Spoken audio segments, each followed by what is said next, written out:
Bonjour, aujourd'hui je vais vous expliquer comment fait-on pour acheter une propriété acquise à Miami aux États-Unis. Donc c'est très facile.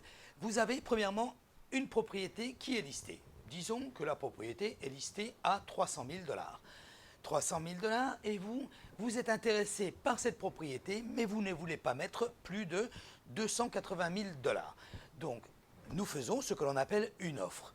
Nous envoyons cette offre au propriétaire et attendons avec un délai que nous mettons également dans l'offre de 2 jours, 3 jours, 5 jours en fonction pour qu'il nous réponde, savoir s'il est intéressé de vendre à ce prix. Donc disons que le propriétaire est intéressé et qu'il nous renvoie l'offre par email accepté.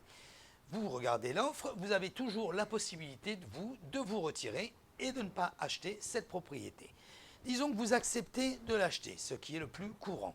Donc nous allons continuer et vous avez un délai en fonction de ce qui est mis sur votre contrat également de 3 jours ou 5 jours pour envoyer ce qu'on appelle un escroc à compte.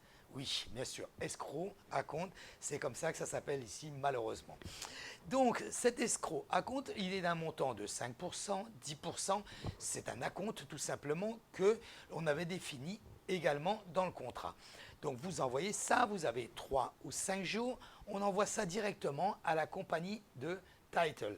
La compagnie de Title dispose d'un escroc à compte où toute la durée du process, personne n'a le droit d'encaisser ce montant, ni le propriétaire, ni le vendeur, ni l'acheteur, personne.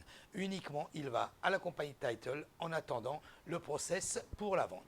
Donc, disons que nous continuons la vente, le process se continue.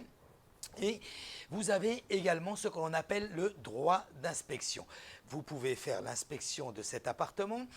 Il est convenu dans le contrat, vous pouvez avoir des droits d'inspection 3, 7, 15 jours ou autres. Disons que vous avez 15 jours sur la clause 12. Au niveau de l'inspection, vous faites l'inspection et en résultant de cette inspection, la propriété, vous trouvez qu'il y a un peu trop de frais à mettre dessus et vous décidez de ne plus, pas forcément au niveau des frais et tout le reste, vous décidez de ne plus l'acheter. Donc, qu'est-ce qui va se passer? Vous avez complètement le droit, durant cette période d'inspection, de ne plus vouloir l'acheter. Et ce, sans pénalité. La compagnie de Title vous rendra votre argent, le pourcentage que vous avez mis, l'acompte que vous avez mis, sans aucune pénalité. Disons que tout se passe bien. Nous arrivons directement après quelques semaines où la compagnie Title fait toute la recherche. Elle fait la recherche au niveau des liens. S'il n'y a pas de lien par l'État, s'il n'y a pas de dette sur l'appartement, si le propriétaire n'a pas de problème avec cet appartement, si tout va bien. La compagnie Title est là pour ça et elle vous assure le titre pour vous donner un titre clair et net. Donc vous payez une assurance au moment du closing qui vous assure à vie que le titre était clair au moment où vous l'avez acheté.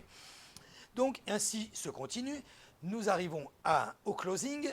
2 jours avant le closing, on va faire ce que l'on appelle un walkthrough. Walkthrough, qu'est-ce que c'est? C'est un état des lieux que va faire le realtor pour voir si l'appartement est exactement comme vous l'avez eu au moment de la signature.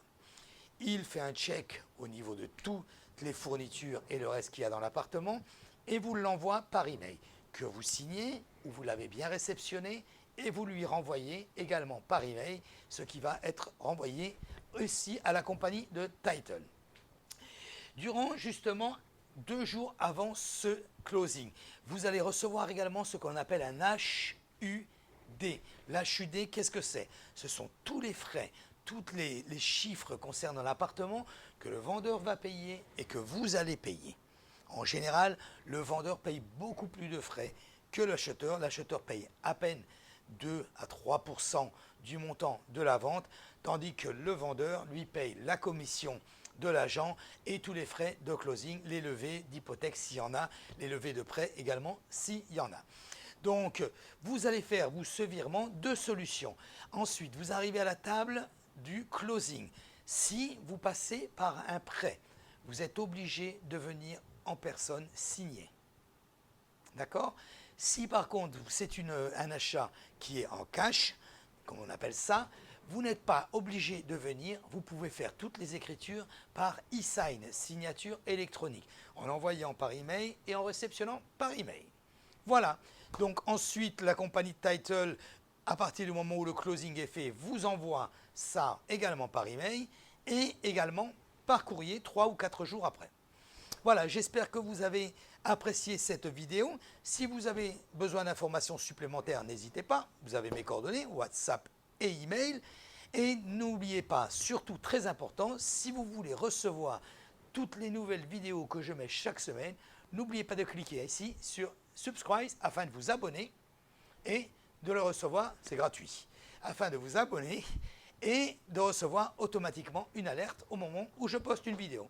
Voilà, je vous souhaite une très très bonne journée et à très bientôt.